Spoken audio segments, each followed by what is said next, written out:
I was supposed to be home by 6 that Friday. I had dinner plans with my college roommate who was visiting from Seattle. Instead, I was stuck in conference room B, watching my boss Marcus Henley pace back and forth like a caged animal, his face red with the kind of anger that makes grown men dangerous. I'd love to know which corner of the globe you're watching from. And if this story speaks to you, make sure to subscribe. Tomorrow's video is one you absolutely can't miss.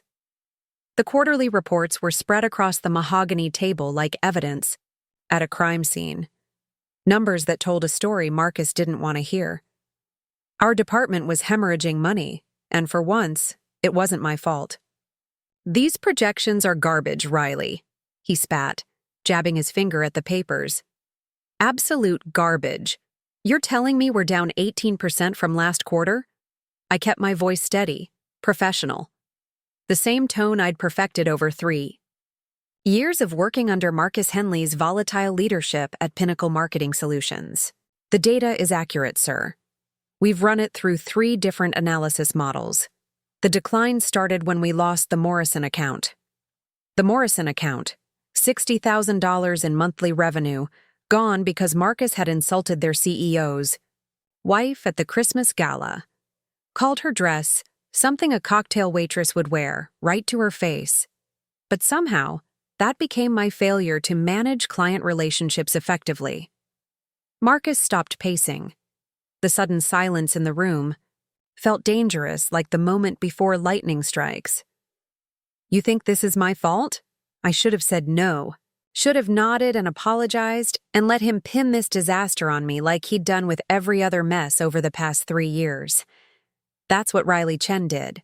She took the blame, worked the late nights, smiled when Marcus took credit for her campaigns that won industry awards. But I was tired. Bone deep, soul-crushing tired of being the scapegoat for a man who treated his employees like disposable objects.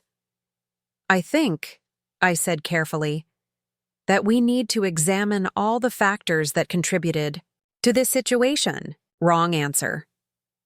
Marcus's hand came across my face so fast I didn't see it coming. The slap echoed through the conference room like a gunshot, sharp and final. My cheek burned, my ears rang, and for a moment, the world tilted sideways.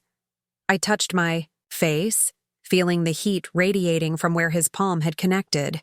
In 3 years of working for Marcus Henley, through all his screaming fits and thrown staplers and humiliating public dress downs, he had never laid a hand on me. "Maybe that'll teach you some respect," he said, straightening his tie like he'd just finished a business presentation. "Now clean up this mess and get me real numbers by Monday. Numbers that don't make me look incompetent." He walked out of conference room B like nothing had happened, left me standing there with my hand pressed to my burning cheek and the taste of shock in my mouth. I stared at the closed door for a long time. The conference room suddenly felt enormous, like a courtroom where I'd just been sentenced. The fluorescent lights hummed overhead. The quarterly reports lay scattered where Marcus had swept them aside in his fury. Slowly, I began gathering the papers. My hands shook slightly, but my mind was strangely clear. 3 years of psychological warfare had taught me to compartmentalize trauma, to function through chaos. But this was different. This crossed a line that couldn't be uncrossed. I walked back to my desk in the open office area. Most of my coworkers had already left for the weekend.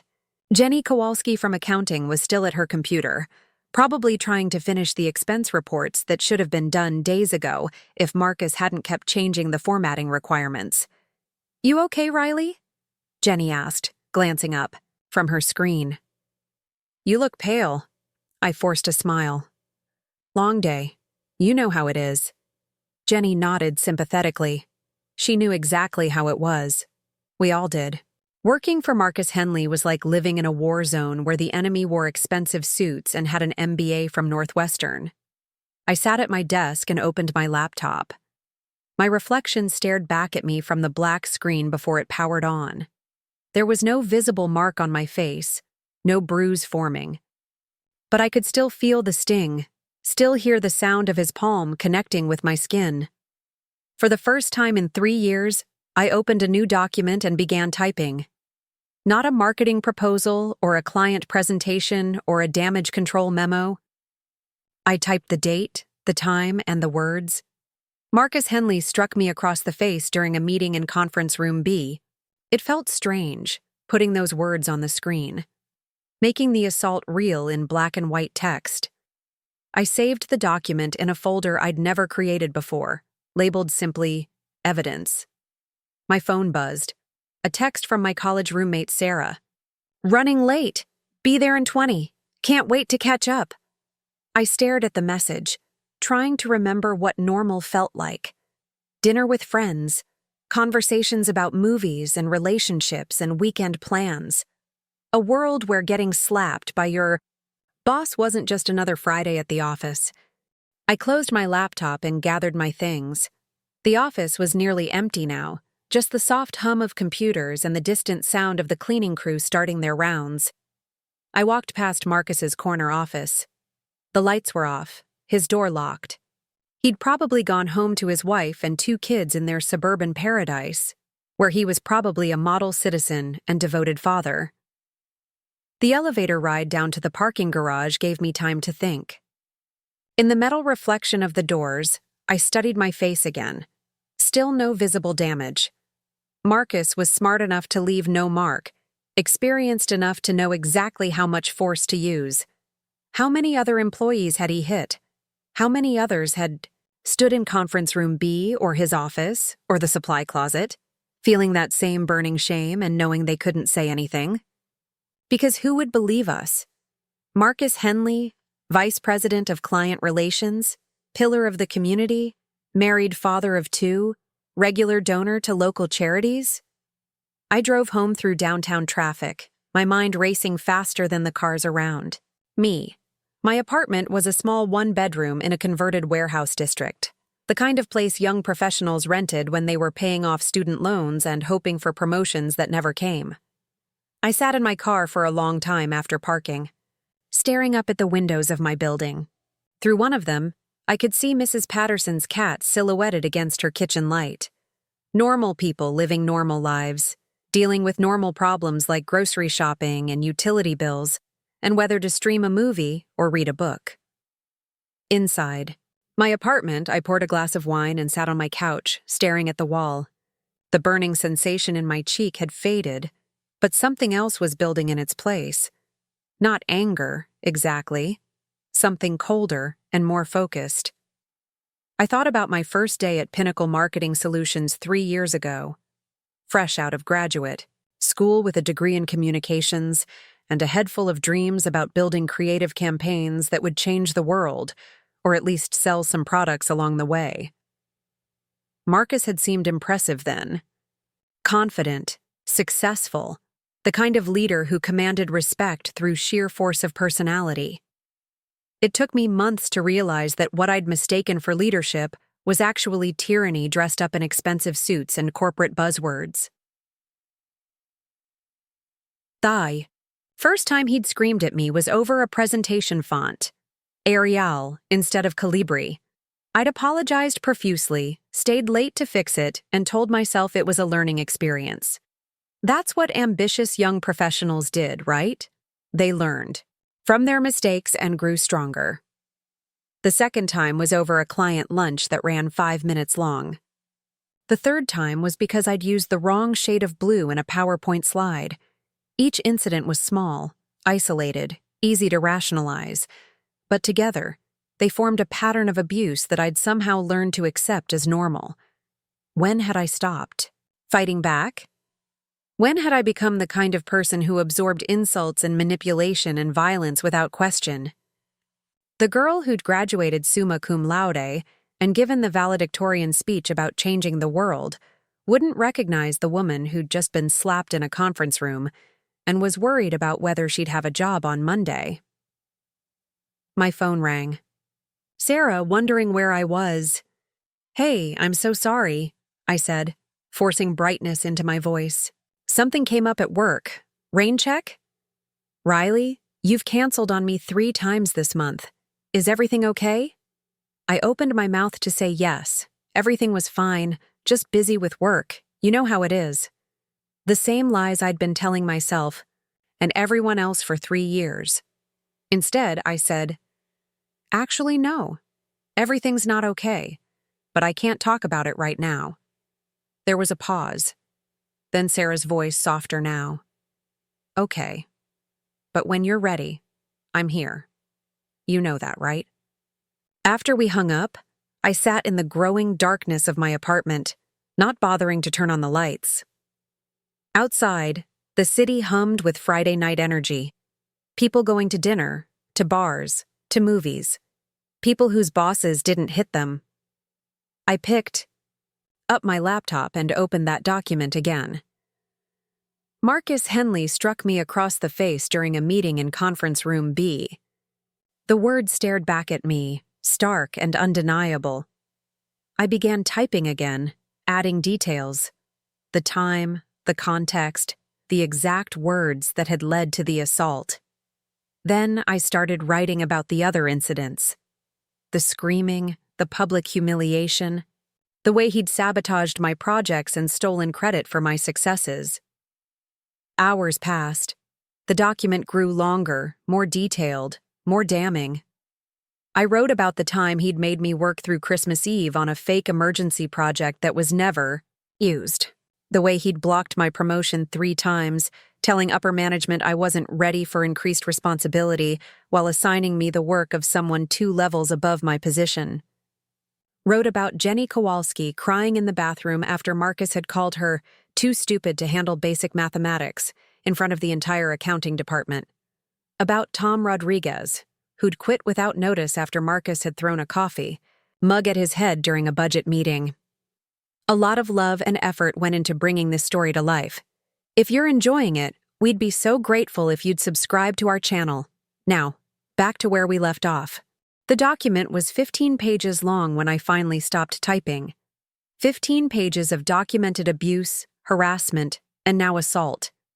A catalog of everything I'd endured and witnessed while telling myself it was just the price of having a good job in a competitive industry. I saved the file and closed my laptop. Outside, the city had grown quiet. It was after midnight, and I had to be back at the office on Monday morning. Had to sit through meetings and pretend nothing had happened, and probably apologize for something I hadn't done wrong. But as I finally went to bed, something had shifted inside me. For the first time in 3 years, I wasn't planning my apology. I was planning my strategy, because Marcus Henley had made a mistake. He'd thought I was the same broken-down employee who'd absorbed his abuse for 3 years without fighting back. He'd thought I was too scared, too dependent on my job, too conditioned to his control to ever stand up for myself. He was about to learn how wrong he was. Monday morning came like a slap in the face. Literally. I woke up thinking about Marcus, Henley's palm connecting with my cheek, and the memory followed me through my morning routine like a ghost I couldn't shake. I arrived at Pinnacle Marketing Solutions 15 minutes early, same as always.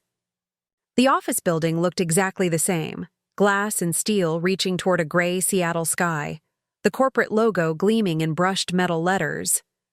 But I felt different walking through those doors, like I was seeing everything through new eyes. Marcus was already in his office when I arrived, the door closed, probably on one of his morning calls with the East Coast clients. I settled at my desk and opened my laptop, pretending to review weekend emails while actually studying the office layout with a fresh perspective. Jenny Kowalski was at her desk, dark circles under her eyes that spoke of another weekend spent worrying about Monday morning. Tom Rodriguez's replacement, a nervous kid named Kevin Walsh, was frantically organizing papers that were probably already perfect. The new marketing coordinator, Brianna Foster, kept glancing toward Marcus's office like she was watching for storm clouds. We were all walking on eggshells, and I'd been doing it so long I'd forgotten what solid ground felt like. At 9:30, Marcus emerged from his office wearing his favorite navy suit and that smile he reserved for days when he planned to destroy someone's soul before lunch. He scanned the office like a predator selecting prey, and his eyes landed on me. Chen, conference room B, 5 minutes. My stomach clenched, but I nodded professionally. As I gathered my things, I caught Jenny watching me with concern. She'd been at Pinnacle longer than anyone except Marcus himself, had seen more employees, broken and discarded than she probably cared to remember. Conference room B looked exactly the same as Friday night. Same mahogany table, same uncomfortable chairs, same fluorescent lights that made everyone look slightly ill. But now I knew what could happen in this room. Now I understand that corporate meeting spaces could become crime scenes. Marcus closed the door behind him and immediately launched into his performance. No acknowledgement of Friday's assault, no apology, nothing. Just straight into his usual routine of psychological manipulation. "I've been thinking about your attitude problem, Riley," he said, settling into his chair like a king on his throne. "And I've decided we need to have a serious conversation about your future here." I sat quietly, hands folded in my lap, and waited. This was his favorite game. The vague threat, the implied consequences, the suggestion that my job was hung by a thread that only he controlled.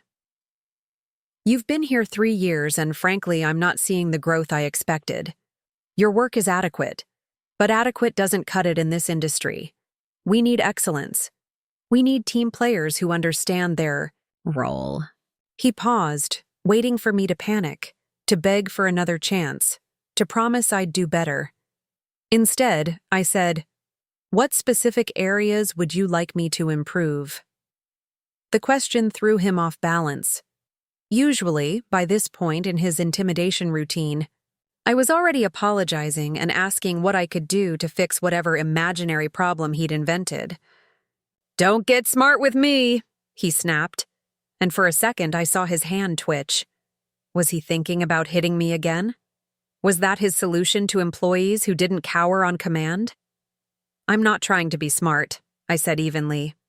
"I'm trying to understand your expectations so I can meet them." Marcus stared at me for a long moment, clearly recalibrating his approach. When charm and intimidation didn't work, he usually moved to humiliation. "Fine, let's talk specifics. The Morrison account, that was your responsibility, and you lost it. The Henderson project was delivered late because you couldn't manage your time effectively. And don't get me started on your presentation skills. Half the clients think you're too timid to handle major campaigns." Every word was a carefully crafted lie. I'd managed the Morrison account flawlessly until Marcus insulted their CEO's wife. The Henderson project was delayed because Marcus had changed the requirements 4 times in 2 weeks. And my presentation skills had won 3 industry awards that Marcus had accepted on behalf of the company. But here's what I realized sitting in that conference room. Marcus didn't just steal credit and assign blame randomly. He did it strategically, systematically, with the precision of a surgeon removing organs from a living patient. He'd been rewriting history for 3 years, turning my successes into his victories and his failures into my shortcomings. Every performance, review, every team meeting, every client interaction had been filtered through his narrative where he was the visionary leader and I was the barely competent employee lucky to have a job. "I want you to prepare a comprehensive report on every project you've touched in the past 6 months," he continued. "Include timelines, budgets, outcomes, and a detailed analysis of what went wrong. I'll be reviewing it with upper management to determine whether you're worth keeping around." This was new. In 3 years, Marcus had never threatened to involve upper management in his psychological torture sessions. He preferred to keep his victims isolated, cut off from anyone who might offer support or witness his behavior. Something had changed. Maybe Friday's assault had crossed a line even for him, and now he was trying to build a paper trail that would justify firing me. Create a narrative where I was the problem employee who needed to be eliminated for the good of the company when... "Do you need the report?" I asked. "End of the week. And Riley?" He leaned forward, his voice dropping to the tone he used for his most devastating psychological attacks. I'd suggest you think very carefully about your attitude. Upper management doesn't appreciate employees who can't take constructive criticism. I nodded and left conference room B with my assignment. Back at my desk, I opened a new document and began typing, but not the report Marcus had demanded. Instead, I started documenting everything he'd just said, every lie he'd told, every threat he'd made. Then I did something I'd never done before. I started investigating Marcus Henley. It began innocently enough. I pulled up his company bio on the Pinnacle website, the sanitized corporate version of his career that made him sound like a marketing genius who'd single-handedly revolutionized client relations. But corporate bios only tell you what someone wants you to know. I dug deeper. LinkedIn showed his employment history, but there were gaps, companies where he'd worked for suspiciously short periods. I started making notes, cross-referencing dates, looking for patterns. During my lunch break, I did something that 3 years ago would have seemed impossible. I reached out to former Pinnacle employees. Tom Rodriguez had kept in touch with Jenny after he'd quit, and she had his personal email. I crafted a careful message, claiming I was working on a project about employee retention and wanted to understand why talented people left the company. Tom called me 20 minutes later. "Riley, are you okay?" His voice was tight with concern. "Because if you're asking questions about why people leave Pinnacle, something's wrong." "I'm fine," I lied. "Just curious about departmental turnover rates." Bullshit. Nobody asks about turnover rates unless they're planning their own exit strategy. What did he do? The question hung in the air between us. Tom knew. Without me saying a word, he knew exactly who he was and what kind of what we were talking about. "It's complicated," I said finally.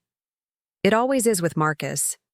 Look, I can't talk about this over the phone, but if you want to know why people really leave Pinnacle, meet me for coffee after work. There are things you need to hear." We met at a small cafe 6 blocks from the office, the kind of place where you could have a private conversation without worrying about coworkers overhearing. Tom looked older than when he'd left Pinnacle 8 months ago, but also somehow lighter, like a weight had been lifted from his shoulders. "He hit you, didn't he?" Tom said before I'd even finished ordering my coffee.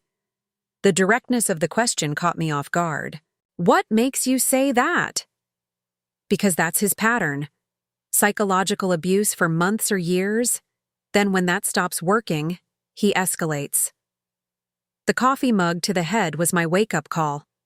Yours was probably a slap. I stared at him, speechless. Tom nodded grimly. "Yeah, I figured. Marcus has been perfecting his system for years. He targets specific types of employees. Smart, dedicated, maybe a little insecure, definitely dependent on the job. He breaks them down slowly, makes them think they're lucky to work for him, that their problems are their own fault." "How many others?" I asked. "In the 3 years I was there?" "At least 6 that I know of personally. Probably more that I never heard about. Sarah Mitchell. She was before your time. She had a full nervous breakdown. Had to take medical leave. For anxiety and depression. Never came back." Tom pulled out his phone and showed me a contact list. Former Pinnacle employees, all from Marcus's department, all with stories. I scrolled through the names. Some I recognized, others were from before my time. But there were so many of them, a small army of people who'd been chewed up and spit, out by the Marcus Henley machine. "Why doesn't anyone report him?" I asked. Tom laughed bitterly. "To who? HR? Marcus has been with the company for 8 years. He brings in major accounts, makes the partners a lot of money, and he's smart about it, never leaves marks, never threatens anyone in writing, always has plausible deniability." But if multiple people came forward, with what evidence? A bunch of he said she said accusations against one of the company's top performers? Do you think corporations care more about employee welfare or profit margins? He was right, and I knew it. But something else was becoming clear as I listened to Tom's story. Marcus's system wasn't just cruel, it was unsustainable. He was burning through talented employees at a rate that had to be costing Pinnacle money, even if they didn't. Want to admit it? There's something else, Tom said, lowering his voice. Marcus has been doing this at other companies too. Before Pinnacle, he was at Morrison & Associates. Yeah, the same Morrison whose account you guys lost. He was fired from there, but it was kept quiet. Sexual harassment complaint, plus multiple reports of workplace violence. The irony was staggering. Marcus had destroyed my client's relationship with the Morrison account, but he'd actually been fired from Morrison & Associates for the same kind of behavior he was exhibiting at Pinnacle. How do you know all this? I asked.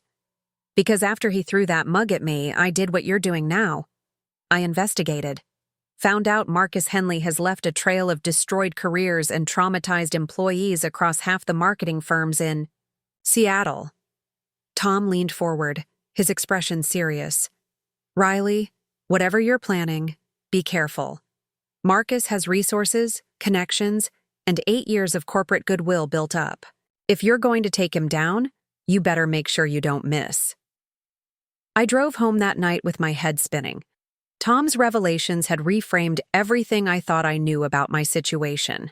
This wasn't just about one abusive boss and one fed-up employee. This was about a predator who'd been systematically destroying lives for years, protected by corporate indifference and his own carefully cultivated reputation. But Tom was right about something else.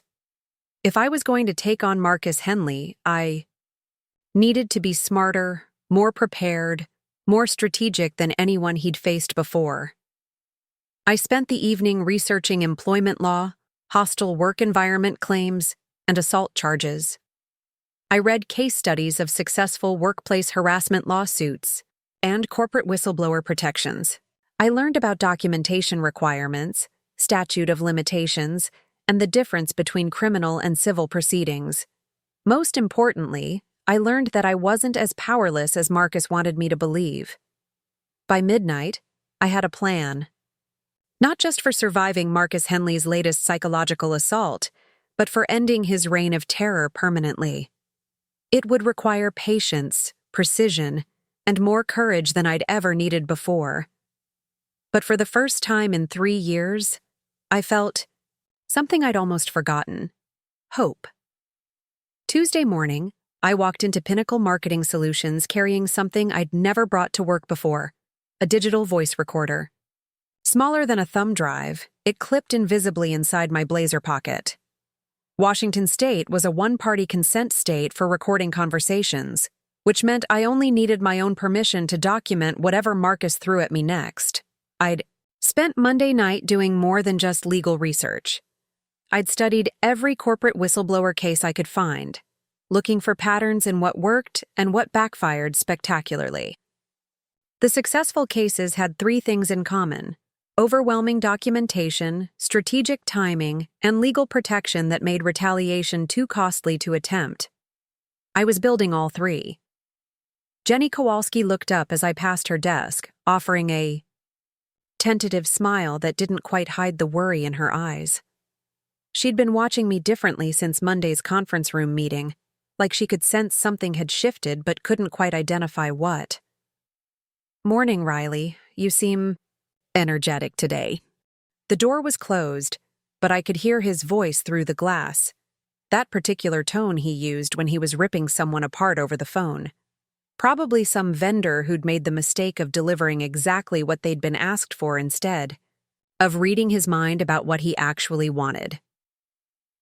I settled at my desk and opened my laptop, but instead of starting the bogus report Marcus had demanded, I launched a new project. Over the weekend, I contacted 5 former Pinnacle employees.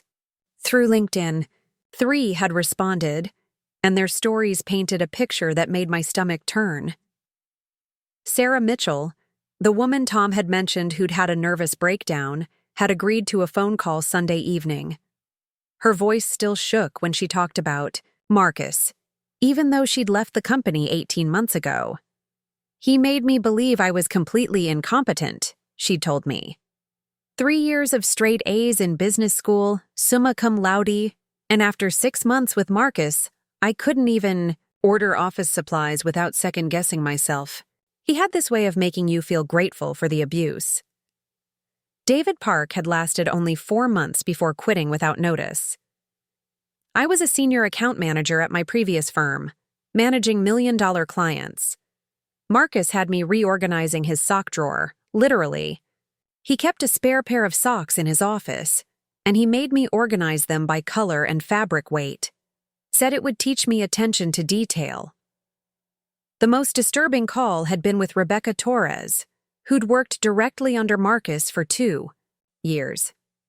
She'd eventually transferred to the Portland office to escape him, taking a pay cut and starting over in a junior position. He took photos, she'd whispered, like she was afraid he might somehow hear her. During meetings, when he was humiliating someone, he'd take pictures with his phone, said it was for documentation, but he'd smile when he did it, like he was collecting trophies. Photos. Marcus was documenting his own abuse, creating a personal gallery of broken employees. The thought made my skin crawl, but it also gave me an idea. If Marcus was collecting evidence of his cruelty, maybe it was time. Someone collected evidence against him. I pulled up the company's internal directory and began mapping out Marcus's daily routine. Meetings, client calls, the schedule he followed with military precision. Every Tuesday at 10:15, he had a standing call with the Henderson Group. Every Wednesday at 2, he reviewed weekly reports in Conference Room A. Patterns I could predict, situations I could prepare for. At 9:45, Marcus emerged from his office like a storm cloud looking for somewhere to rain. He scanned the office with predatory efficiency, and I felt his attention settle on Kevin Walsh, the nervous replacement for Tom Rodriguez. "Walsh! My office! Now!" Kevin went pale but scrambled to follow, clutching a stack of papers like a shield. I watched them disappear behind Marcus's closed door, then quietly moved to the supply closet that shared a wall with his office. The building was old, the walls thin enough that conversations carried if you knew where to listen. Marcus's voice came through clearly. "These budget projections are completely wrong. Did you even look at the quarterly guidelines, or did you just throw numbers at a spreadsheet and hope for the best?" Kevin's response was muffled, apologetic. I pressed the recorder against the wall and let it capture everything. Marcus's systematic demolition of Kevin's confidence, the way he attacked not just the work, but Kevin's intelligence, his competence, his right to exist in the same professional space. 15 minutes later, Kevin emerged from Marcus's office looking like he'd been hit by a truck. His hands shook as he returned to his desk, and I saw him blink back tears while staring at his computer screen. This was Marcus's routine. Find the weakest target, isolate them, tear them down just enough to keep them functional, but completely dependent on his approval. It was psychological warfare disguised as management, but Kevin wasn't my only concern. At 10:15 exactly, Marcus's phone rang, the Henderson Group call. I'd positioned myself at the copy machine with a clear view of his office, pretending to sort through documents while watching his body language through the glass walls. Even from a distance, I could see the transformation. Marcus's posture straightened, his expression shifted to charming professionalism.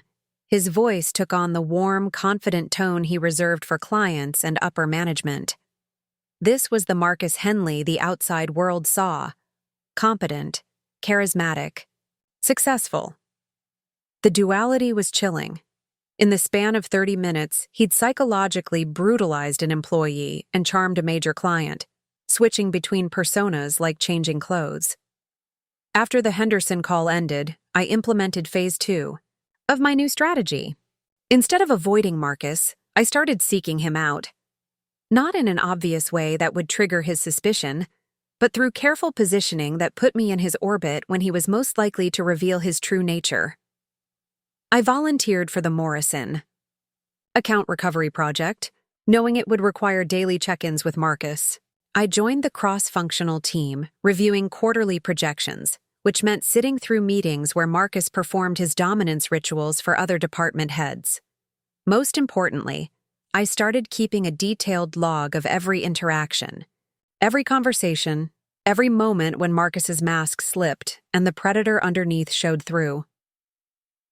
Wednesday's team meeting was particularly illuminating. Marcus spent 20 minutes explaining why the Morrison account loss was entirely due to junior staff failing to maintain professional relationships, conveniently omitting his own role in insulting their CEO's wife. When Brianna Foster, the new marketing coordinator, timidly suggested that maybe we should focus on damage control rather than blame assignment, Marcus turned on her with surgical precision. "Brianna, I appreciate your enthusiasm, but strategic thinking requires experience you don't yet possess. Why don't you focus on the administrative aspects of this project and leave the big picture decisions to those of us who understand the industry?" Dismissal was delivered with a smile, in front of 6 other department heads, designed to establish Brianna's place in the hierarchy while maintaining Marcus's image as a patient mentor dealing with inexperienced staff. I recorded every word. Thursday brought the breakthrough I'd been waiting for. Marcus called me into his office for what he termed a progress review on the fake report he'd assigned. I entered with my recorder running and a notebook in hand, playing the role of the diligent employee seeking guidance. "I've been reviewing your preliminary work," Marcus said, gesturing to papers I'd never submitted. "And frankly, I'm concerned about your ability to complete this project at an acceptable level." "I haven't submitted any preliminary work yet," I said calmly. "The report isn't due until Friday." Marcus's eyes flashed with irritation. He'd been building up to one of his elaborate psychological takedowns, and my factual response had disrupted his script. "Don't get cute with me, Riley. Your attitude has been problematic for weeks, and it's affecting your work quality. Maybe you need a reminder about who's in charge here." He stood up from his desk and moved around to where I was sitting, positioning himself behind my chair in a classic intimidation pose. I could feel him looming over me, using his physical presence to create psychological pressure. "You seem to think you're entitled to challenge my decisions, to question my authority. That's not how successful teams work. That's not how you keep your job." His voice had dropped to that dangerous whisper he used before striking, literally or figuratively. But instead of cowering, I sat perfectly still and let him continue. "Maybe you've forgotten how lucky you are to work here. There are hundreds of qualified candidates who would love to have your position, and they wouldn't bring the attitude problems you seem to specialize in." "What specific attitude problems?" I asked, my voice steady. The question threw him off balance. Again. He was used to employees who accepted his accusations without question, who apologized for crimes they hadn't committed, and begged for forgiveness they didn't need. "Your inability to accept constructive criticism, your tendency to argue with management decisions, your failure to demonstrate appropriate respect for authority. Can you give me specific examples of when I've done these things?" Marcus's face was reddening now. I was disrupting his entire system, refusing to play the victim role he'd assigned me. But instead of backing down, he doubled down. "This conversation is exactly what I'm talking about. A competent employee would accept feedback and work to improve. Instead, you're sitting here arguing with me like you know better than someone with 8 years of management experience." He moved closer, and I could smell his cologne mixed with the sharp scent of anger sweat. "Maybe you need a more direct lesson in workplace hierarchy." The threat was unmistakable, and my recorder caught every word. But I also noticed something else. His hand was trembling slightly. For all his bluster and intimidation, Marcus was actually nervous. He'd escalated to physical violence once, and now he was trying to figure out if he could get away with it again. "I understand your feedback," I said calmly. "Is there anything specific you'd like me to include in Friday's report?" The professional response diffused his building rage like air from a punctured balloon. He couldn't justify further escalation when I was behaving exactly like the compliant employee he claimed to want. Just finish the report, And think about what we've discussed here. I left his office with 43 minutes of recorded evidence documenting threats, intimidation, and implied violence from a senior executive toward a subordinate employee. Combined with the recordings from earlier in the week, I now had a clear pattern of abusive behavior that went far beyond what any reasonable person could dismiss as tough management. But I wasn't done collecting evidence. That evening, I met with Patricia Voss, the employment attorney I'd contacted. Her office was in a sleek downtown building, all glass and steel that projected competence and success. Patricia was in her 50s, with silver hair and the kind of direct gaze that suggested she'd seen every workplace horror story imaginable and wasn't easily shocked. I played her selected portions of my recordings, watching her face grow increasingly grim. "How long has this been going on?" she asked when I finished. 3 years for me personally, but I've documented at least 8 other employees who've experienced similar treatment, some going back 6 years.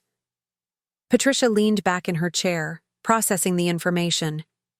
"This isn't just harassment, Riley. What you're describing is a systematic pattern of workplace abuse that's created a hostile environment for multiple employees. The recordings alone would be enough to support a lawsuit, but combined with testimony from other victims..." She paused, fixing me with that direct stare. "What exactly are you hoping to accomplish here? Because once you file a complaint, there's no going back. Marcus will try to destroy you professionally, and the company will circle the wagons to protect their investment in him." "I want him stopped," I said simply. "Not just fired, not just transferred.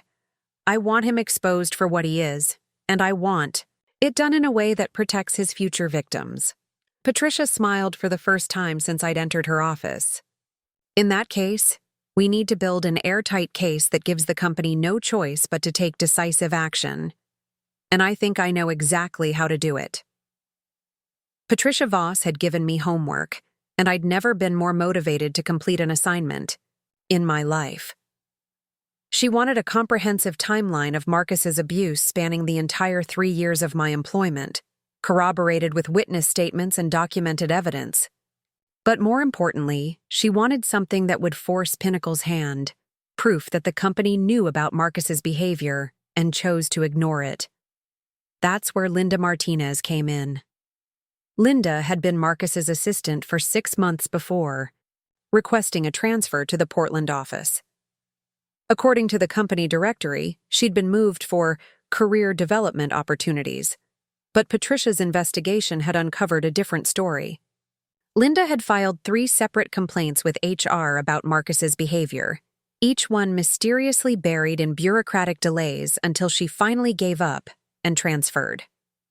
I called Linda on Friday evening, identifying myself as a current Pinnacle employee working on a workplace culture assessment. The conversation that followed changed everything. "Marcus Henley is a predator," Linda said without preamble, "and HR knows it. I gave them recordings, witness statements, and a detailed timeline of harassment incidents.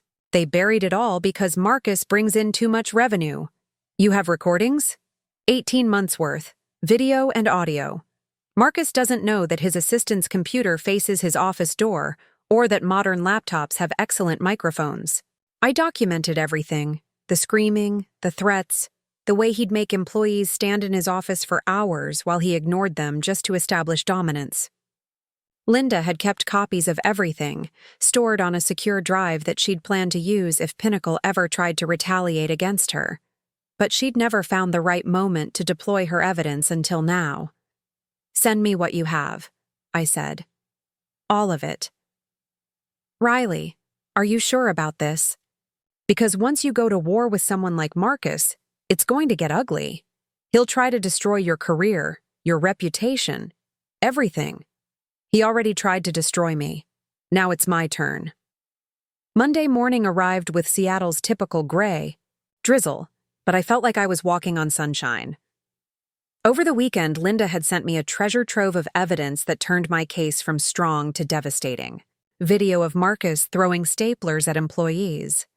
Audio of him calling a female intern too stupid to sort mail correctly.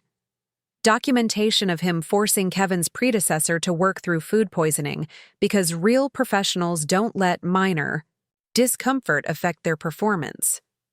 But the crown jewel was a recorded phone conversation between Marcus and James Morrison, CEO of Morrison and Associates, the same Morrison whose account we'd lost. In the recording, Marcus spent 20 minutes bad-mouthing Pinnacle's staff, calling us a collection of barely competent children who need constant supervision.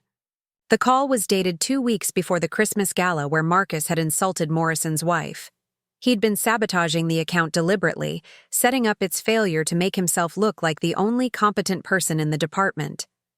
I arrived at the office early and began implementing Patricia's strategy. Phase 1. Document the cover-up. I scheduled a meeting with Sharon Wells from HR, ostensibly to discuss professional development opportunities. Sharon was a company lifer who'd perfected the art of corporate speak, turning every conversation into meaningless buzzwords that said nothing while sounding important. "Riley, wonderful to see you taking initiative in your career development," Sharon chirped as I settled into her sterile office. "What specific areas are you looking to grow in?" "Actually, I wanted to discuss some workplace concerns I've been having. Issues with management communication styles that might be affecting team productivity." Sharon's smile faltered slightly. "Oh, well, if you're having interpersonal challenges, I'd recommend speaking directly with your supervisor first. We always encourage open communication before involving HR.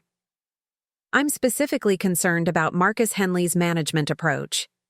I've witnessed behavior that seems inconsistent with Pinnacle's stated values regarding respectful workplace environments." The temperature in the room dropped 10 degrees. Sharon's corporate smile became frozen, artificial. "Mr. Henley is one of our most successful department heads. He's received consistently positive performance reviews and client feedback. If you're having difficulty adapting to his management style, perhaps we should discuss training opportunities. That might help you better integrate with the team."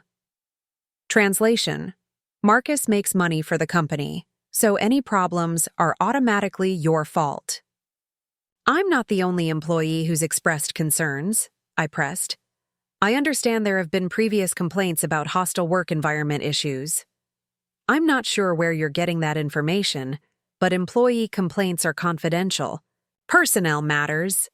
If you have specific, actionable concerns about policy violations, I'd be happy to discuss those. Otherwise, I'd suggest focusing on your own professional development." Sharon was lying, and we both knew it. But she was also creating exactly the kind of documented cover-up Patricia needed to prove corporate knowledge and deliberate indifference.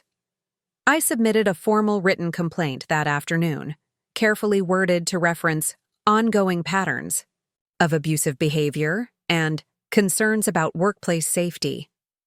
Patricia had coached me on the exact language that would trigger legal protections against retaliation while creating a paper trail the company couldn't ignore. Sharon's response arrived in my email within 2 hours. "Thank you for bringing your concerns to our attention. We take all employee feedback seriously and will investigate this matter thoroughly. Please continue to focus on your professional responsibilities while we review the situation." Corporate speak for, "We're going to do absolutely nothing, but we need to look like we care." Phase 2 launched Tuesday morning with a carefully orchestrated media strategy. Patricia had connected me with David Chen, an investigative journalist who specialized in corporate malfeasance for the Seattle Business Journal. David had been tracking patterns of workplace abuse in Seattle's tech and marketing sectors, and my case fit perfectly into a larger story he was developing. "I can't use secretly recorded conversations as the basis for a published article," David explained during our coffee meeting. "But I can use them to guide my investigation and find sources who are willing to go on the record." Within hours of our meeting, David was making calls to former Pinnacle employees. Tom Rodriguez agreed to an on-the-record interview about his experiences. Sarah Mitchell provided written testimony about her medical leave for anxiety and depression. Rebecca Torres, despite her fear, agreed to speak anonymously about Marcus's pattern of photographing humiliated employees. But the breakthrough came when David contacted Morrison and Associates directly. James Morrison, apparently still angry about losing his account with Pinnacle, was more than willing to discuss Marcus's unprofessional behavior and the insulting comments about his wife. Marcus Henley is exactly the kind of executive who gives the industry a bad reputation, Morrison told David. Arrogant, dismissive, and completely lacking in basic professional courtesy. We terminated our relationship with Pinnacle specifically because of his conduct. Wednesday brought the first cracks in Marcus's armor. I was at my desk when I noticed him on an intense phone call, his face red with anger. Through his glass office walls, I could see him gesticulating wildly, clearly being challenged by whoever was on the other end. 20 minutes later, he emerged from his office and marched straight to Sharon Wells' department. The meeting lasted over an hour, with both of them visible through the HR conference room windows, engaged in what was clearly a heated discussion. Marcus returned to his office looking shaken. For the first time in 3 years, I saw uncertainty. In his eyes, the beginning of fear that his carefully constructed world might be falling apart. Thursday morning, Kevin Walsh didn't show up for work. By noon, we learned he'd submitted his resignation via email, effective immediately. His departure sent ripples through the office. Kevin had been Marcus's primary target, and his sudden absence created a power vacuum that Marcus struggled to fill. Without Kevin to torment, Marcus turned his attention to Brianna Foster, the marketing coordinator. But Brianna had been watching, learning, and preparing. When Marcus called her into his office for what was clearly intended to be a humiliation session, she emerged 15 minutes later with a smile on her face. "What did he want?" Jenny asked. "To yell at me about the Henderson presentation formatting. I told him I'd be happy to discuss his feedback with the formatting team, since they're the experts on corporate presentation standards." Brianna's smile widened. He didn't seem to know how to respond to that. Word was spreading. Employees were starting to push back, to question Marcus's authority, to refuse to participate in their own psychological destruction.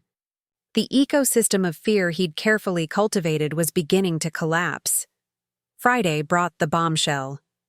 David Chen's article appeared in the Seattle Business Journal with the headline, "Pattern of Abuse: How One Marketing Executive's Reign of Terror Spans Multiple Companies." The article didn't name Marcus directly, but anyone familiar with Seattle's marketing industry would have no trouble identifying him. The piece detailed systematic workplace abuse spanning 6 years and 3 companies, with testimony from 12 former employees describing identical patterns of behavior. It included quotes from Morrison about the account termination, documentation of suspicious employee turnover rates, and expert commentary on the legal and financial risks companies face when they ignore hostile workplace environments. Most damaging was a sidebar article titled "The Hidden Cost of Toxic Management," which calculated the financial impact of Marcus's behavior on Pinnacle's bottom line. Between employee turnover, lost accounts, and potential lawsuit exposure, David estimated that Marcus had cost the company over $2.3 million in just 3 years. The article went viral in Seattle's business community within hours. By noon, it had been shared over 500 times on LinkedIn, with comments from current and former Pinnacle employees either corroborating the story or defending the company. Marcus spent the entire day behind closed doors with upper management. Through the office grapevine, we learned that emergency meetings were being held, lawyers were being consulted, and the company's reputation management team was in full crisis mode. At 4:30 p.m., an email went out to all staff. Effective immediately, Marcus Henley will be taking a leave of absence while the company conducts a comprehensive review of departmental operations. All questions should be directed to Sharon Wells in Human Resources. The office fell silent. After 3 years of terror, Marcus Henley had been neutralized in less than a week. But the best part was still to come. At 5:15 p.m., just as people were starting to pack up for the weekend, Marcus emerged from the executive conference room flanked by two security guards. His personal belongings had been packed into a single cardboard box, and his key card had already been deactivated. He walked through the office like a man in a trance, avoiding eye contact with anyone. As he passed my desk, he paused for just a moment, and I looked up to meet his gaze. For the first time in 3 years, Marcus Henley looked afraid. I smiled. At him, not with malice, but with the quiet satisfaction of justice finally served. He hurried past, clutching his box of belongings, escorted out of the building like the security risk he'd always been. The office erupted in whispered conversations as soon as the elevator doors closed behind him. Jenny Kowalski was crying, not from sadness, but from relief. Brianna Foster was openly celebrating. Even the security guards looked pleased to have removed someone they'd clearly seen as a problem. My phone buzzed with a text from Patricia. Saw the article. Excellent work. He'll never work in Seattle again. As I packed up my own belongings for the weekend, I realized something had fundamentally changed. The office felt different, lighter, safer, like a curse had been lifted. People were making eye contact, smiling, talking in normal voices instead of the hushed tones we'd all adopted to avoid Marcus's attention. For the first time in 3 years, Pinnacle Marketing Solutions felt like a place where people might actually want to work. But I wasn't done yet. Marcus's removal was just the beginning. Now came the real work, making sure he could never do this to anyone else, anywhere else, ever again. The Monday after Marcus's removal felt like the first day of a new life. I walked into Pinnacle Marketing Solutions and found an office transformed. People were laughing at their desks, having actual conversations instead of whispering in fear. Jenny Kowalski had brought homemade cookies to share, something she'd never dared to do when Marcus might confiscate them as unprofessional distractions. But the most significant change was in myself. For 3 years, I'd arrived at work with my shoulders hunched, my voice quiet, my whole being compressed into the smallest possible space to avoid Marcus's attention. Now I walked tall, spoke clearly, and felt something I'd almost forgotten: professional confidence. The interim department head was Amanda Phillips, a senior marketing director from the Portland office who'd flown in to assess the damage and rebuild operations. Amanda was everything Marcus wasn't: collaborative, respectful, focused on results rather than dominance. Within her first week, she'd reversed most of Marcus's arbitrary policies and began implementing actual professional development programs. "Riley," Amanda said during our first one-on-one meeting, "I've been reviewing your work history and I'm confused about something. Your campaigns consistently outperformed departmental averages, your client satisfaction scores were excellent, and you received industry recognition for the Weatherby Electronics account. But your personnel file shows no promotions, no salary increases, and performance reviews that describe you as adequate and needing improvement." I chose my words carefully. Marcus had very specific expectations about employee development. Timelines. Amanda's expression darkened. Marcus's expectations were professionally negligent. Based on your actual performance metrics, you should have been promoted to senior account manager 18 months ago. I'm recommending an immediate title change, salary adjustment, and retroactive bonus compensation. The promotion was just the beginning. As Amanda dug deeper into Marcus's management practices, she uncovered a systematic pattern of sabotage that went far beyond individual employee abuse. He'd been deliberately suppressing talent, blocking promotions, and stealing credit for successful campaigns while blaming others for his failures. 3 other employees received immediate promotions. Jenny Kowalski was moved to senior financial analyst after Amanda discovered that Marcus had been taking credit for Jenny's budget optimization strategies for 2 years. Brianna Foster was promoted to marketing coordinator team lead when it became clear she'd been doing the work of 3 people while Marcus collected the salary of all 3 positions. But the most shocking discovery came when Amanda reviewed the Morrison account files. Marcus hadn't just lost the account through his personal misconduct. He'd been actively sabotaging it for months, creating delays, budget overruns, and communication breakdowns that made Pinnacle look incompetent. He was planning to use the Morrison failure as justification for departmental restructuring, Amanda explained during a team meeting. His proposal would have eliminated 4 positions while consolidating their responsibilities under his direct control, effectively giving him absolute power over the department budget and personnel decisions. Marcus hadn't just been abusing individual employees. He'd been engineering a corporate coup that would have made him untouchable while destroying the careers of anyone who threatened his authority. The revelation triggered a comprehensive audit of Marcus's entire tenure at Pinnacle. External investigators were brought in to review every contract, every personnel decision, every client interaction under his management. What they found was staggering. The Morrison account was just one of 7 major clients that Marcus had systematically alienated through unprofessional conduct. The Henderson Group, our second-largest account, had been considering termination for months due to Marcus's hostile communication style. 2 smaller clients had already begun transitioning their business to competitor firms.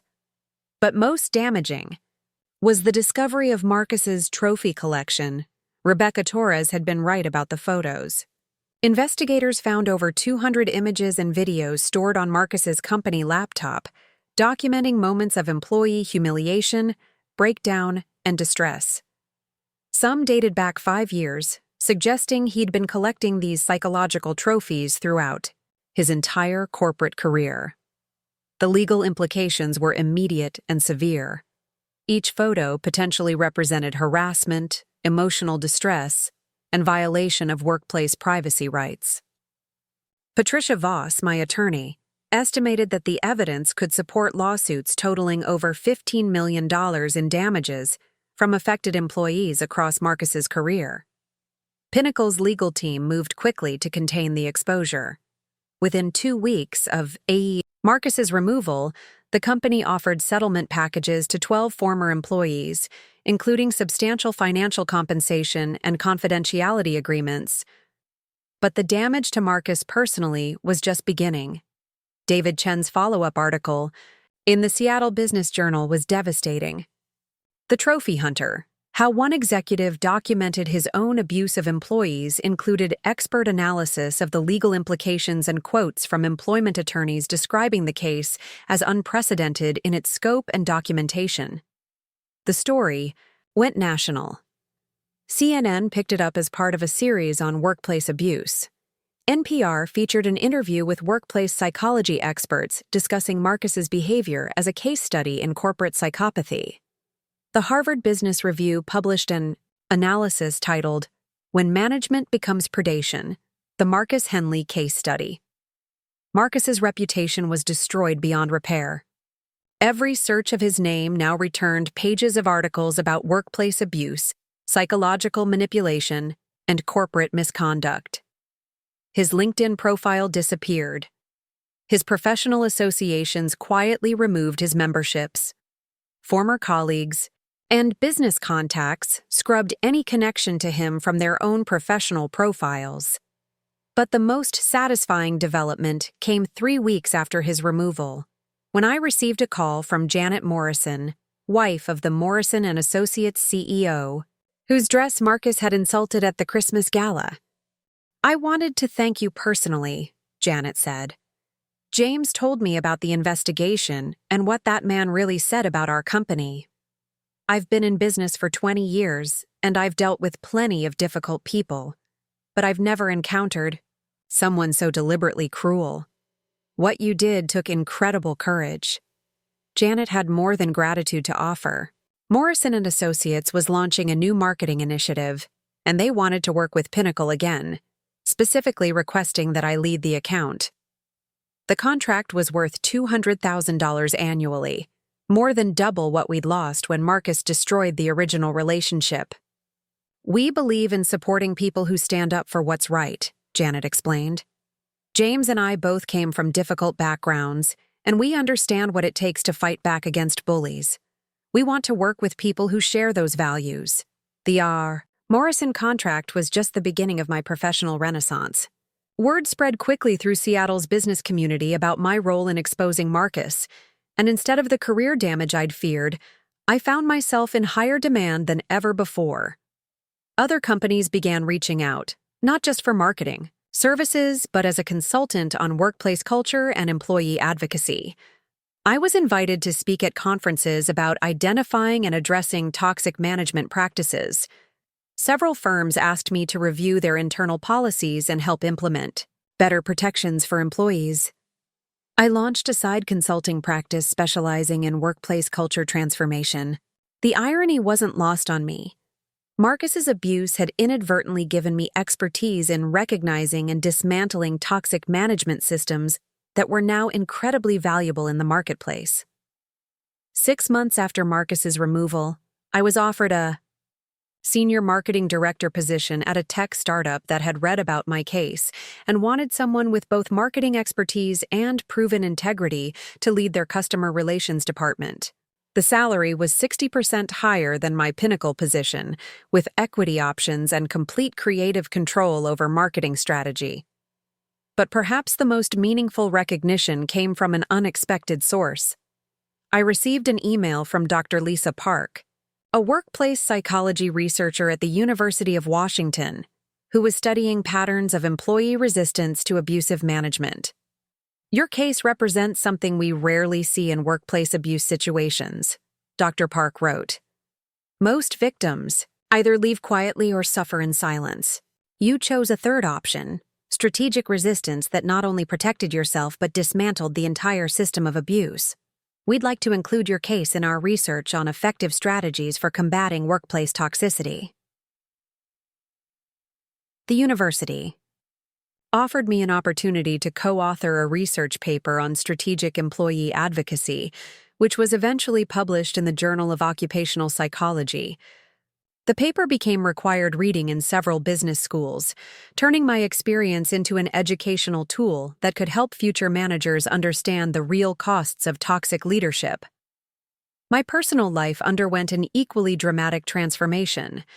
For 3 years, Marcus's psychological warfare had followed me home every night, creating chronic stress that affected my sleep, my relationships, and my entire sense of self-worth. I'd been seeing a therapist to process the trauma, but as Marcus's reign of terror ended, I felt a mental and emotional space opening up that I'd forgotten existed. I reconnected with college friends like Sarah, who I'd been canceling on for months, because I was too drained from work to maintain social relationships. I started dating again, something that had seemed impossible when every day was a battle for psychological survival. I took up rock climbing, joined a book club, began learning Spanish, activities that required the kind of mental energy I'd previously needed to reserve for defending myself against Marcus's attacks. The most profound change was in my relationship with my own ambition. For 3 years, I'd been conditioned to see professional success as dangerous, something that would only make me a bigger target for Marcus's jealousy and resentment. I'd learned to minimize my achievements, downplay my capabilities, and make myself as invisible as possible. Now I embraced visibility. I applied for speaking engagements, published articles about employee advocacy, built a professional brand around integrity and strategic thinking.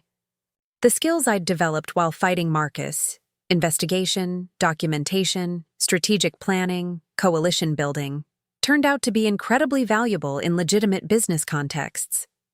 Within a year of Marcus's removal, I was earning 3 times my pinnacle salary through a combination of my new director position, consulting work, and speaking fees. But more importantly, I was doing work that felt meaningful, building professional relationships based on mutual respect rather than fear.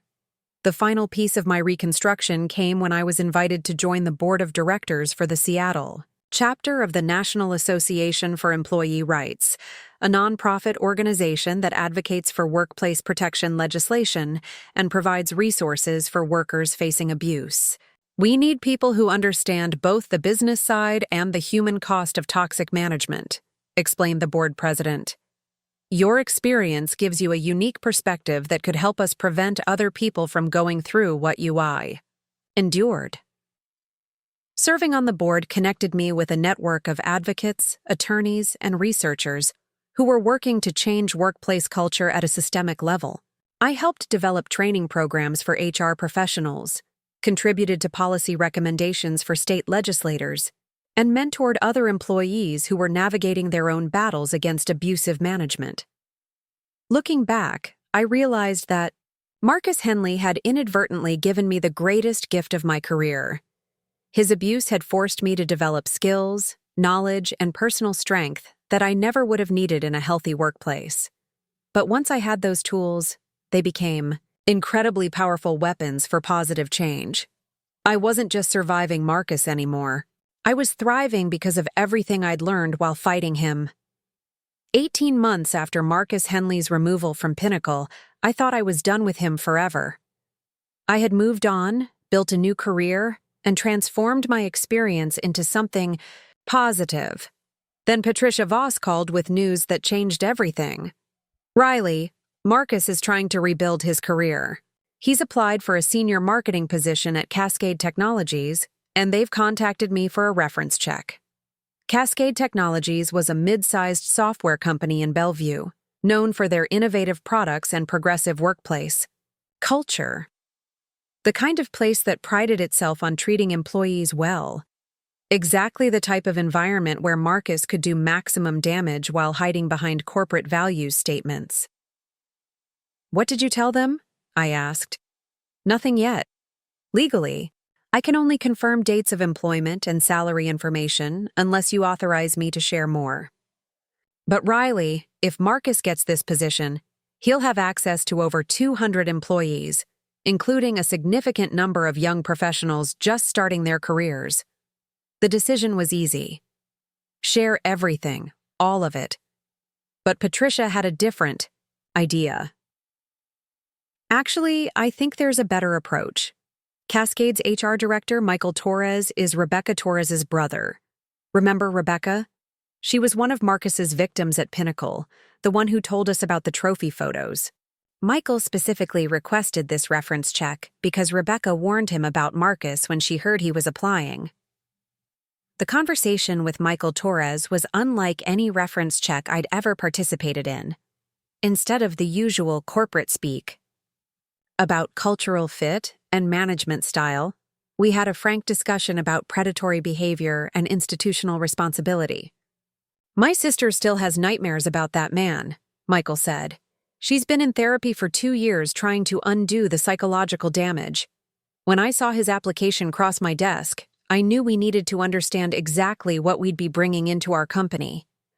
I spent 3 hours on the phone with Michael, walking him through every detail of Marcus's systematic abuse, the legal consequences, and the ongoing impact on his victims. I shared Patricia's documentation, connected him with other survivors, and provided a comprehensive picture of what Marcus Henley represented as an employment risk. "This is exactly what we needed to hear," Michael said when we finished. "Cascade built our reputation on ethical leadership and employee well-being. Hiring someone like Marcus would destroy everything we've worked to create." The rejection letter from Cascade was swift and unequivocal. But more importantly, Michael added Marcus's name to an informal network of HR professionals who shared information about problematic candidates. Within weeks, Marcus's name was circulating through Seattle's HR community as someone to avoid. But Marcus wasn't giving up quietly. Unable to find work in Seattle's marketing industry, he'd apparently decided that his career problems were my fault, and he wanted revenge. The first sign of trouble came when I received a call from David Chen at the Seattle Business Journal. "Riley, I wanted to give you a heads up. Marcus Henley's attorney contacted our legal department, claiming that our articles about the Pinnacle situation contained defamatory statements and demanding retractions. The legal threat was baseless. Every Schwab article had been meticulously fact-checked and based on documented evidence. But it was also revealing. Marcus was trying to rewrite history, claiming that he'd been the victim of a malicious smear campaign orchestrated by disgruntled employees. His attorney is also threatening to sue you personally, David continued.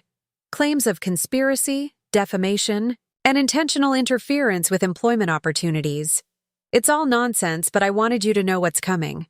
Patricia wasn't surprised when I called her about Marcus's legal threats. This is classic abuser behavior, she explained.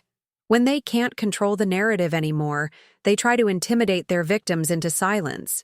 Marcus has probably convinced himself that he's the real victim here.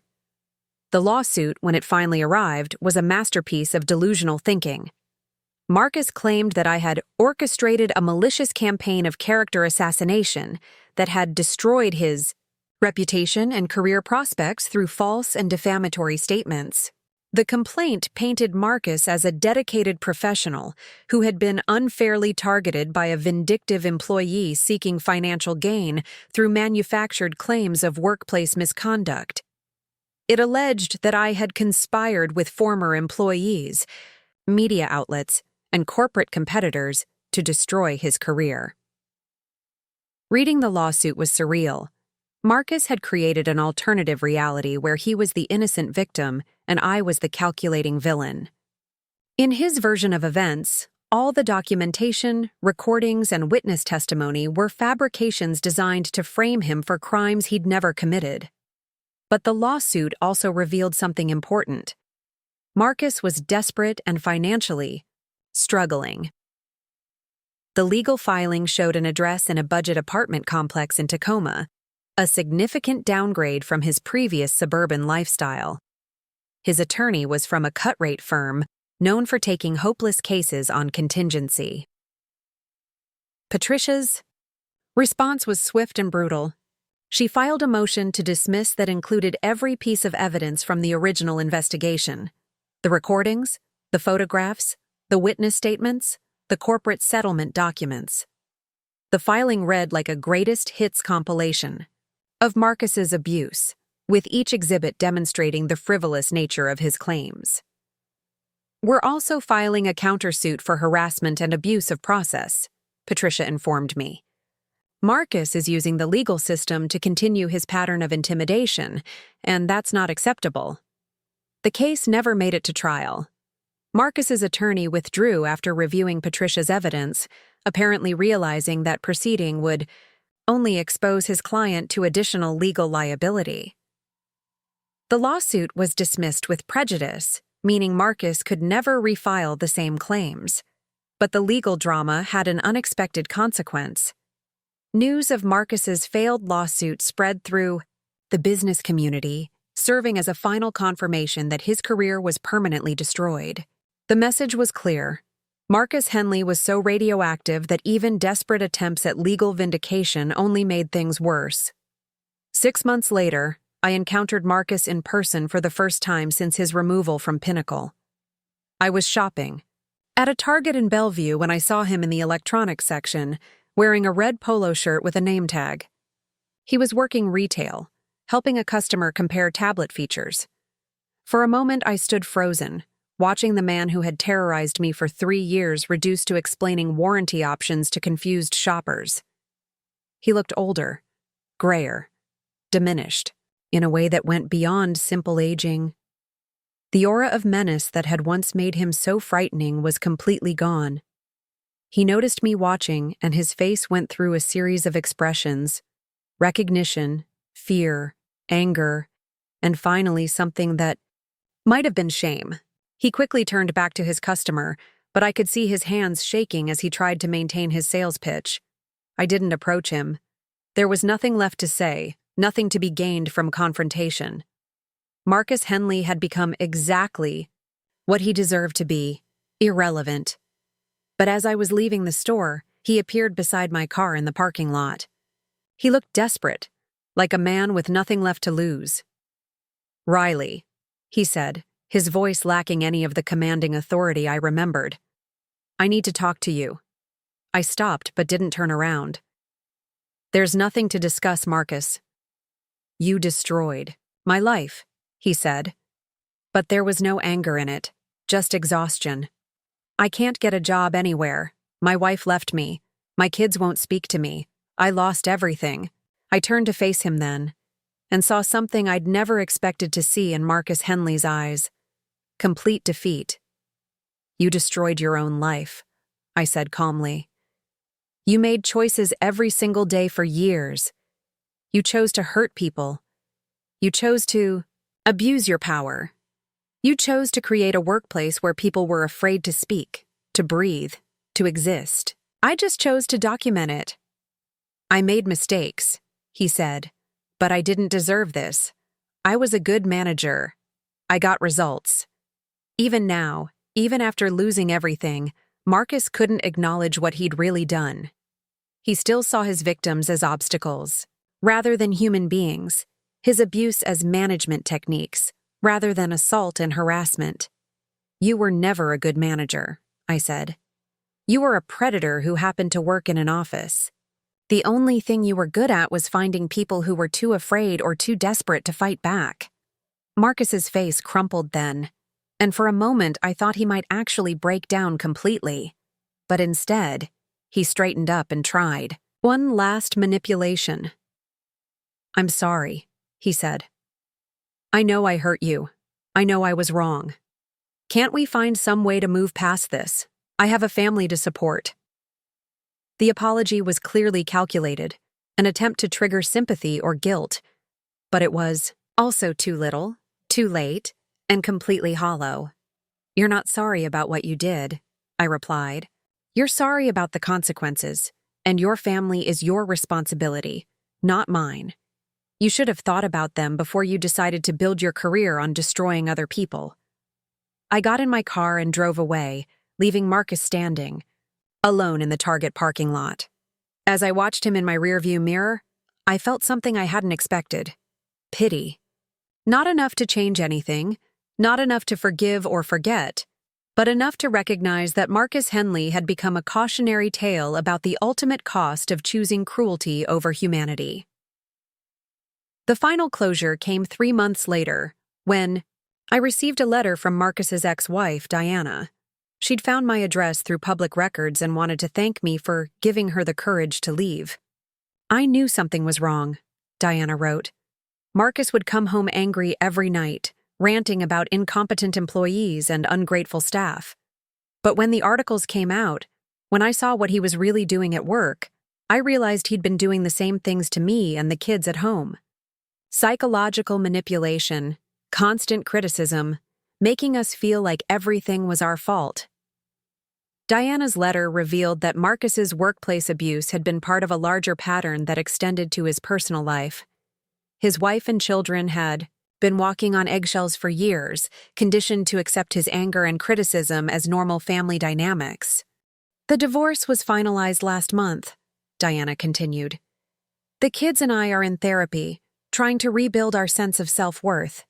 It's hard, but we're finally free. I wanted you to know that stopping Marcus at work probably saved our family, too." Reading Diana's letter, I realized that the impact of exposing Marcus had rippled far beyond the workplace. His destruction hadn't just protected future employees. It had liberated his family from years of domestic psychological abuse. The man who had once seemed so powerful, so untouchable, had been completely dismantled by his own actions and their inevitable consequences. Marcus Henley was no longer a threat to anyone, anywhere. For the first time in almost 4 years, I felt truly free. 3 years after that Friday evening when Marcus Henley slapped me in Conference Room B, I stood on the stage of the Seattle Convention Center addressing 2,200 business leaders at the Pacific Northwest Leadership Summit. The keynote speech I was delivering, "From Victim to Victor: Transforming Workplace Toxicity into Strategic Advantage," had become one of the most requested presentations in the corporate speaking circuit.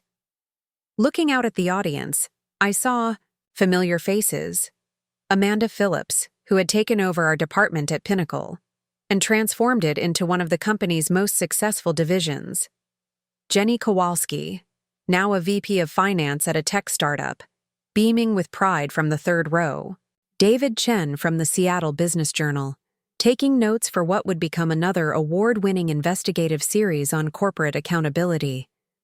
But the most meaningful presence was in the front row: Dr. Sarah Chen, a workplace psychology professor at Stanford who had built an entire curriculum around my case study. Sarah had flown up from California specifically to hear my speech, and our eyes met as I began the section that had become the cornerstone of my message. The moment someone strikes you in the workplace, I said to the silent auditorium, they're not just assaulting your body. They're revealing the complete bankruptcy of their authority. Physical violence is what happens when psychological manipulation finally fails. It's not a sign of power, it's a confession of weakness. The audience was completely still, hanging on every word. These were CEOs, senior executives, department heads, people who held real power in the business world. And they were listening to a woman who had started as a junior marketing coordinator and transformed a moment of personal trauma into industry-changing advocacy. The question isn't whether you'll encounter toxic leadership in your career, I continued. The question is whether you'll have the tools to recognize it, document it, and dismantle it before it destroys you and everyone around you. My consulting firm, Strategic Workplace Solutions, now employed 12 people and worked with Fortune 500 companies across the country. We specialized in identifying and eliminating toxic management practices before they could metastasize into company-wide cultural problems. Our client list included 3 companies that had specifically hired us after executives attended my keynote presentations. The business model was brilliant in its simplicity. We helped companies protect themselves from Marcus Henley types while they were still hireable rather than after they'd already caused millions in damage. Prevention was always cheaper than litigation, and our track record spoke for itself. But the most rewarding aspect of my work wasn't the financial success, it was the letters. Hundreds of them, from employees who had attended my presentations or read my Harvard Business Review articles and found the courage to document their own situations, report their own abusers, and reclaim their own professional lives. Emma Rodriguez, a software engineer in Austin, had recorded her manager making sexually explicit comments during team meetings. Using strategies from my presentations, she'd built an airtight case that resulted in the manager's termination and Emma's promotion to team lead.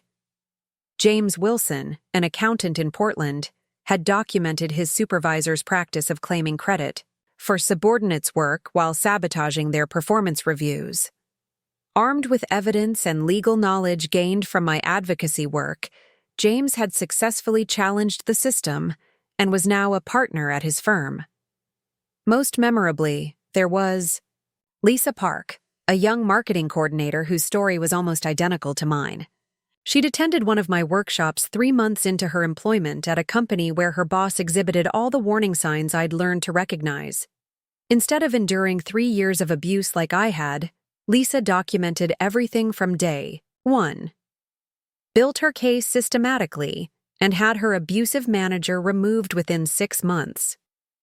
"You saved me years of trauma," Lisa had written. "But more than that, you taught me that I don't have to accept abuse as the price of having a career." The ripple effects extended far beyond individual cases. The Marcus Henley story had become required reading in business schools across the country, used to teach future managers about the real costs of toxic leadership. Employment law had evolved to incorporate lessons from our case, with stronger protections for whistleblowers and clearer definitions of hostile work environments. Most significantly, the business community had begun to recognize that workplace abuse wasn't just a human resources problem, it was a strategic business risk that required proactive management. Companies were investing in better training, more robust reporting systems, and cultural assessments designed to identify problems before they exploded into public relations disasters. My personal life had undergone an equally dramatic transformation. I was engaged to Daniel Morrison, no relation to the Morrison and Associates family, though the coincidence of the name had provided endless amusement at dinner parties. Daniel was a civil rights attorney who specialized in employment discrimination cases, and we'd met at a legal conference where we were both presenting on workplace advocacy. Our relationship was built on mutual respect, shared values, and the kind of open communication that's only possible between two people who have learned to recognize and reject manipulation. After years of walking on eggshells around Marcus, being with someone who encouraged my voice, celebrated my achievements, and treated conflict as an opportunity for understanding rather than domination felt revolutionary. We were planning a wedding for the following spring, and I'd asked Jenny Kowalski to be my maid of honor. The ceremony would be held at the same convention center where I'd given my first major keynote, transformed from a space of professional triumph into a celebration of personal happiness. But perhaps the most meaningful aspect of my new life was the family I'd built around advocacy work. The Seattle chapter of the National Association for Employee Rights had grown from a small support group into a regional powerhouse with over 500 members. We provided legal resources, counseling referrals, and strategic guidance to workers facing abuse. The monthly meetings had become powerful spaces for healing and empowerment. People would arrive broken, isolated, convinced that their workplace trauma was somehow their fault. They'd leave with legal knowledge, documentation strategies, and most importantly, the understanding that they weren't alone. I thought about Marcus Henley sometimes, usually when someone asked if I ever regretted the way I'd handled the situation. The truth was more complex than simple regret or satisfaction. Marcus had been a destructive force who deserved the consequences he'd faced, but his downfall had also been a tragedy of wasted potential and deliberate cruelty. According to the occasional reports I received through professional networks, Marcus was still working retail jobs, moving from store to store as his reputation followed him.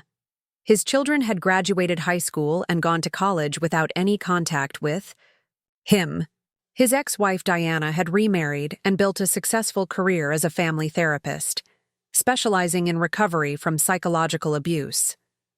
In some ways, Marcus had gotten exactly what he deserved. But I'd learned that justice wasn't really about punishment. It was about protection. The goal had never been to destroy Marcus Henley. It had been to stop him from destroying anyone else. And in that regard, the mission had been completely successful. Marcus would never again have the power to traumatize employees, to steal credit for their work, to turn workplaces into war zones. He'd been neutralized not through violence or revenge, but through documentation, legal process, and strategic exposure. The final validation came during my keynote at the Leadership Summit. During the Q&A session, a CEO from a major consulting firm stood up and asked, "What would you say to someone who's currently in a situation like you faced? Someone who's being abused by a superior but feels powerless to fight back?" I looked out at the audience and saw faces that reminded me of my younger self. Intelligent, dedicated professionals who had probably learned to accept treatment they never should have tolerated. "First," I said, "understand that documentation is your superpower." Toxic leaders rely on plausible deniability, on making you think you're crazy, on convincing everyone that you're the problem. But audio recordings, email screenshots, witness statements, those things don't lie. I paused, remembering that first night when I'd started typing my evidence file, the moment when I'd decided to stop being a victim and start being an investigator. Second, remember that abusive managers are cowards. They target people they think won't fight back, won't document, won't report. The moment you start behaving strategically instead of emotionally, you become dangerous to them. They might escalate initially, but that escalation creates more evidence. The audience was completely silent, absorbing every word. Third, and most importantly, you are not alone. There are lawyers who specialize in these cases, advocacy organizations that provide support, other survivors who understand exactly what you're going through. The isolation you feel is artificial, created by your abuser to keep you dependent on their version of reality. I thought about all the people who had supported me during my battle with Marcus: Patricia Voss, Tom Rodriguez, David Chen, the former employees who had shared their stories. None of them had been obligated to help me, but all of them had understood that workplace abuse was everyone's problem. The system protects abusive managers only as long as their victims stay silent, I continued. But the moment you start speaking, documenting, building coalitions, that's when the system becomes your ally instead of your enemy. After my presentation, I was approached by a young woman who looked exactly like I had 3 years earlier, professionally dressed, intelligent, but carrying herself with the careful posture of someone who'd learned to make herself invisible.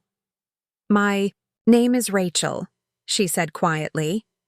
"I work for someone who reminds me a lot of your Marcus. I've been documenting everything for 2 months now, following your strategies.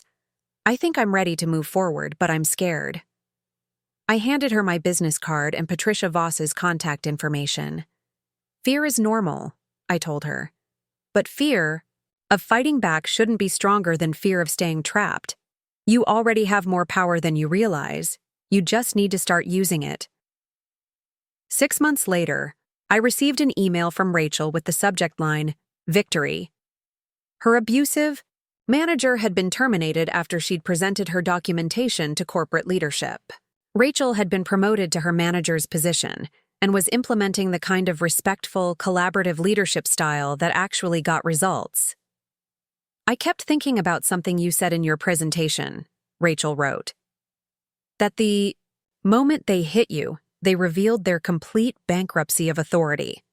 My manager never hit me, but he did something similar. He screamed at me in front of the entire department, calling me incompetent and lazy. That's when I realized he'd revealed his own weakness, just like you said. People with real authority don't need to abuse it." Reading Rachel's email, I felt the same sense of completion I'd experienced when Marcus had been escorted out of Pinnacle with his cardboard box of belongings. But this time, the victory wasn't just personal, it was systemic. Every Rachel who found her voice, every company that implemented better protections, every manager who learned to lead through respect rather than fear, represented progress toward a business culture where Marcus Henley types couldn't survive and thrive. The girl, who had stood in conference room B with a burning cheek and a shocked heart, would barely recognize the woman I'd become. But she was still there, still part of me, reminding me never to forget what powerlessness felt like and never to take my current strength for granted. Because that's the ultimate lesson I'd learned from my battle with Marcus Henley. Abuse only works when its victims believe they're powerless.